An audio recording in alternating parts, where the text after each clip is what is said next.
Yo, Geeks, tudo em cima! Cerca de 1000 anos antes dos eventos principais de Berserker, o mundo viveu a chamada Era dos Senhores da Guerra, um período de caos e fragmentação. Foi nesse cenário que surgiu Gaizerik, o lendário Rei Caveira, um conquistador enigmático que unificou tribos, ergueu um império e estabeleceu uma capital monumental chamada Terra-média. No entanto, sua glória não durou. Lendas falam de anjos que desceram sobre sua cidade, calamidades que a destruíram em uma noite e a cidade afundada sob o solo. Uma origem enterrada sob a Torre do Renascimento. Mas essa não é apenas uma história sobre ascensão e queda. É muito provável que seja ali um dos primeiros eclipses. O modelo arqueotipo ali do sacrifício que conhecemos com Griffith. E o ponto de origem de uma maldição entre duas pessoas que atravessam milênios. Vamos falar mais sobre a ascensão de Guts como novo Skull Knight depois da vinheta.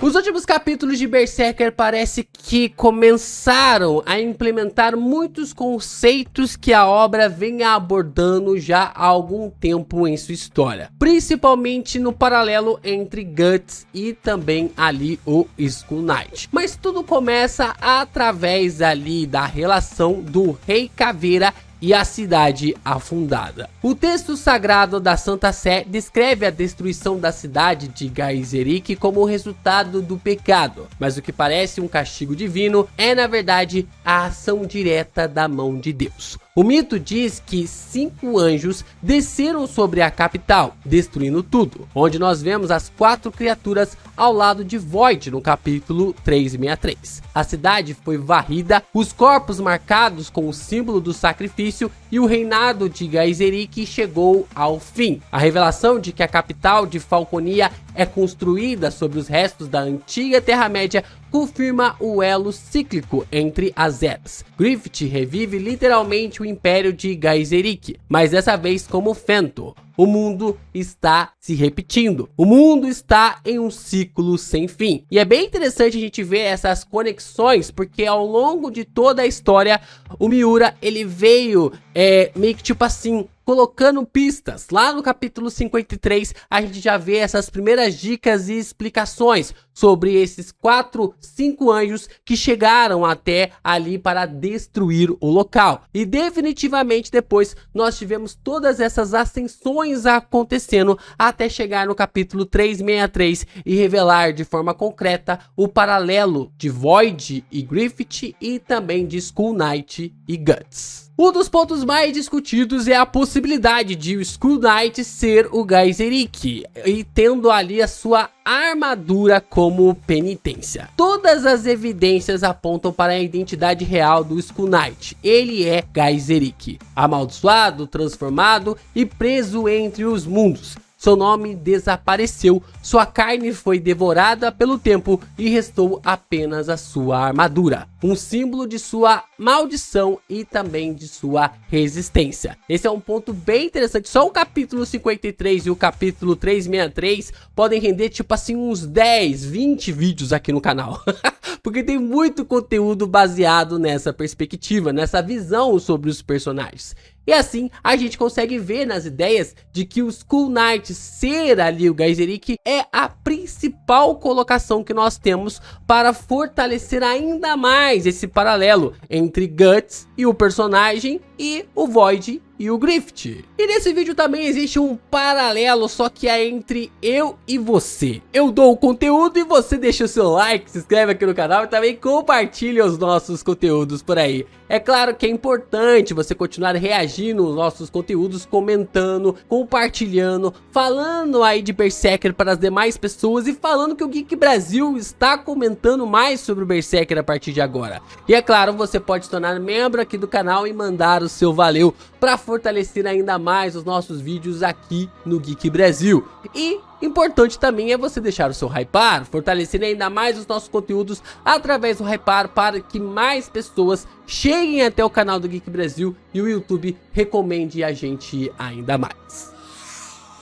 Então, essa identidade do Skull Knight através ali do Gaizerik, ela é muito reforçada durante toda a história. O conhecimento profundo do personagem sobre os Berrelites, o Eclipses e também o ciclo de causalidade reforçam essas ideias, reforçam ali essa perspectiva de que o personagem tem essa característica dentro de si e que é algo que ele já passou, por isso que ele tem tanto conhecimento. Sua presença recorrente nos momentos em que o mundo astral colide com o físico também é um detalhe extremamente importante para focar de que toda vez que algo catastrófico ou que algo histórico está prestes a acontecer, o personagem entra em cena. Ele entra em cena para alertar ou até mesmo ali para visualizar a roda do destino girando mais uma vez. E o fato de que a família real de Midland, ou da Terra-média, descende de Gaizerik, tornando Charlotte sua última herdeira viva. Tem ali uma grande ênfase sobre a conexão do Void diretamente ali com o Griffith e do Guts com o personagem. Inclusive, um ponto que reforça pra caramba essa perspectiva é no capítulo 37, na sua primeira aparição. Assim que ele fala com o Guts sobre o prenúncio do eclipse, a gente consegue ver que também é o mesmo capítulo que o Griffith faz aquela merda do zaralho com a Charlotte e que acarreta toda aquela desgraça. Quando o Griffith dorme com a Charlotte e é levada ali pra tortura,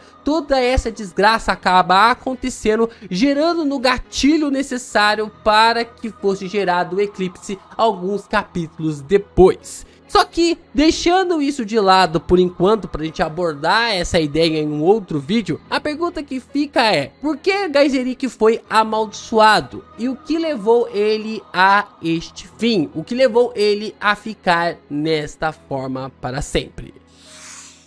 Nessa intenção, nós podemos entender que o Skull Knight surgiu através de uma traição do Void, sendo a conexão perfeita ali com as atitudes do Griffith. Void foi, no passado, um aliado ou súdito do Gaizerik, e que foi ele quem realizou o sacrifício que destruiu a cidade imperial e se elevou à mão de Deus. Da mesma forma que o Griffith acabou sacrificando o bando do Falcão. O que é narrado na história para nós é que o Gaizerik, ele foi um rei que ele era muito soberbo, ganancioso, ou pelo menos isso era o que era narrado. Talvez o Void tenha mudado algumas características, tenha mudado a narrativa, porque quem vence a guerra acaba criando a narrativa. Então, depois de toda essa destruição que aconteceu, a história sendo distorcida ou não, o fato é que o Void utilizou todas as pessoas para se criar ali um dos primeiros eclipses da obra, ou se não, o primeiro eclipse da história. Neste cenário, Void teria feito exatamente o que o Phantom faria séculos depois. Um eclipse alimentado por sofrimento, ambição e traição. Os corpos marcados sob a Torre do Renascimento são as vítimas do sacrifício original. E Gaizerik, talvez traído, talvez impotente ali para impedir, sobrevive como a testemunha eterna deste terror. Nós até agora não sabemos se o Skull Knight era alguém marcado, e talvez ali a marca na pele seja o caminho realmente de que ele se tornou um grande sacrifício. Mas como não há mais pele para o Skull Knight, talvez essa marca tenha perdido força ao longo dos anos. Essa rivalidade silenciosa entre Skull Knight e Void carrega ali o embrião da narrativa de Guts e Griffith, dois antigos aliados agora transformados em inimigos cósmicos, ligados pelo mesmo ciclo infernal, sendo manipulados ali completamente pelo deus de Berserker. Então nós temos o paralelo perfeito para a criação da grande batalha entre Guts versus Griffith, a nova interação de um ciclo ancestral. Skull Knight versus Void não é apenas uma rixa antiga, é a primeira versão de Guts versus Griffith. Guts, como Gaizerik, é um homem que resiste à causalidade, que sobrevive a um eclipse e recusa se render ao destino. Griffith, como Void, sacrifica o que ama, ou sacrifica ali o que era a sua visão para se tornar um só com Deus. Mas há uma diferença fundamental. Gaizerik caiu, o Guts ainda está lutando. O Guts, ele tem uma diferença de que ele foi uma vítima no meio de todo esse processo.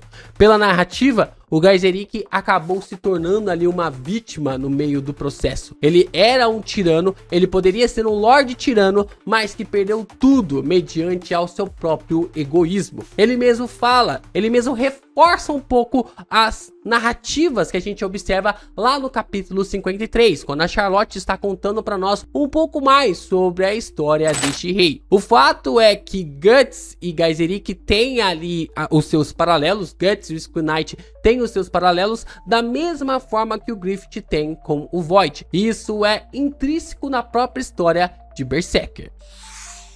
Então vemos que a tragédia de Gaizerik está se repetindo com Guts, mas o resultado ainda não está selado. Skull Knight pode ser o eco de um passado que falhou, e Guts sua última chance de quebrar o ciclo, de quebrar ali essa infinitude de caos. Mas isso pode levar Guts a um fim trágico, se tornar um ser que nem o Skull Knight, uma alma vagante contra aqueles que querem se levantar como a mão de Deus. Esse é um ponto bem interessante, porque coloca de forma definitiva aqui o Guts no mesmo caminho que o Skull Knight, de abrir mão da sua humanidade, abrir mão de ser um homem para se tornar um ser que vai acabar com todos que se tentarem colocar ao lado de Deus mais uma vez. A história de Gaizerik não é apenas uma lenda do passado, é o molde de toda a tragédia que move o universo de Berserker. A relação entre Skull Knight e Void é o protótipo oculto da guerra entre Guts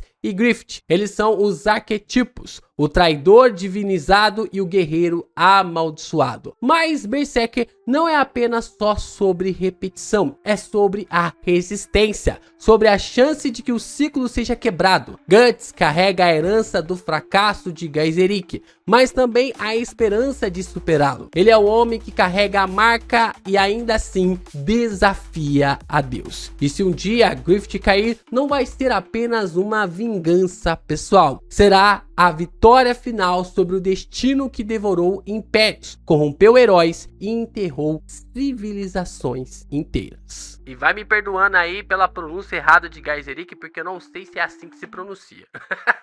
Mas daí tá dado o recado.